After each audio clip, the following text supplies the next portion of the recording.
Welcome students. Today we are going to discuss one of the remaining poems of your reduced syllabus, The Schoolboy. This poem is written by William Blake, who is a famous English poet.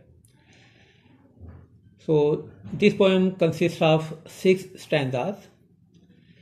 So let's go through this poem stanza by stanza beginning from the first stanza. I love to rise in a summer morn when the birds sing on every tree. The distant huntsman winds his horn and the skylark sings with me. Oh, what sweet company. So in this first stanza of this piece, Blake introduces the reader to his main character and speaker. So here, as the title suggests, the speaker or main character is the schoolboy himself. So William Blake has introduced him. The poem is told from the perspective of a young school-age boy, from the point of view, perspective, standpoint, point of view of a young school-age boy who feels trapped in the monotony of the everyday attendance to his studies. Now this boy is not very happy. He is a young boy and he is not happy with his studies. He feels that he has been trapped, he has been ensnared in the monotony. Monotony is changelessness. So in the changeless everyday school and everyday studies, he speaks with the conscience of an older man, projecting the emotions and beliefs common to the romantic poets, of which Blake was one. But when he speaks with the conscience of an older man.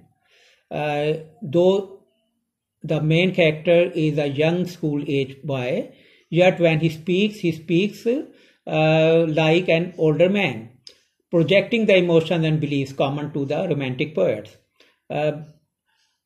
Actually, Romanticism in English poetry was a movement which focused on nature, beauties of nature, and how nature had healing power.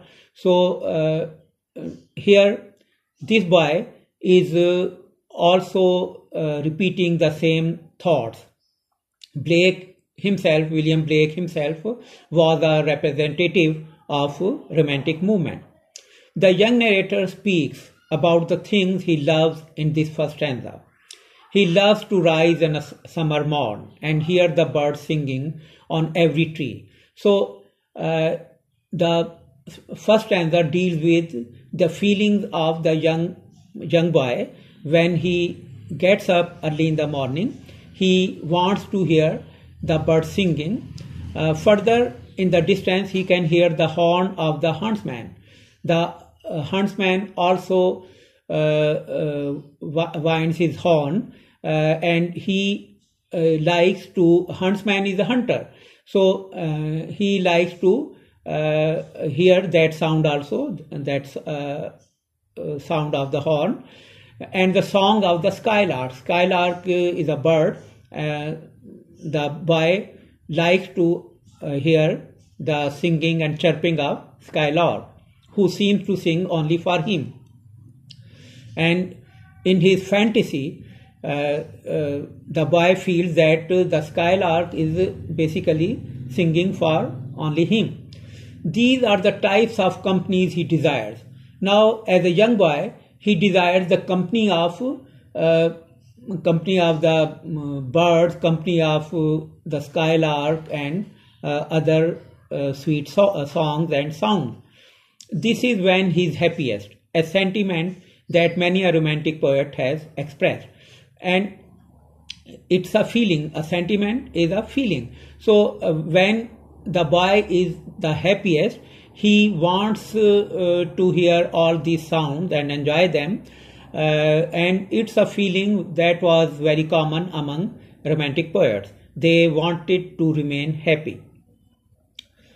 Now the second stanza. But to go to school in a summer morn, oh, it drives all joy away. Under a cruel eye outworn, the little ones spend the day in sighing and dismay. Now, you can see that this second stanza is quite opposite to the first stanza. In the first stanza, the boy feels happy and joyful in the morning, but when he has to go to school in a summer morn, morn is an abbreviated form of morning. So when he has to go to school in a summer morning, oh, it drives all joy away. Drives all joy away. It brings all joy to an end. Drives all joy away. It expels, it pushes out all joy under a cruel eye outworn. Cruel eye, stern or strict eye. Here it is a symbol for the teacher. Obviously, in a classroom, a teacher is always present who keeps a watch on every student. So that he feels tired, outworn, tired. The little ones spend the day. These little children, these students, have to spend the whole day under the supervision of a very strict teacher in the classroom in sighing and dismay. And they sigh, they express their sorrow and grief at not being able to enjoy nature, to enjoy chirping and singing of birds, and to be free. And they are also frustrated and disappointed. Dismay, dejection, disappointment. The second stanza presents the exact opposite, things that drive all joy away. So whatever is happening in the classroom is not enjoyable for this boy, and he feels that all joy is being pushed away, pushed out from his life when he is forced to rise on a summer morn and go to school, unable to stay in his peaceful environment. He is unhappiest.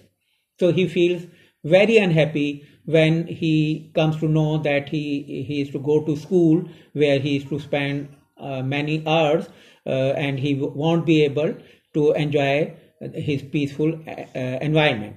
He bemoans his and his classmates' fate.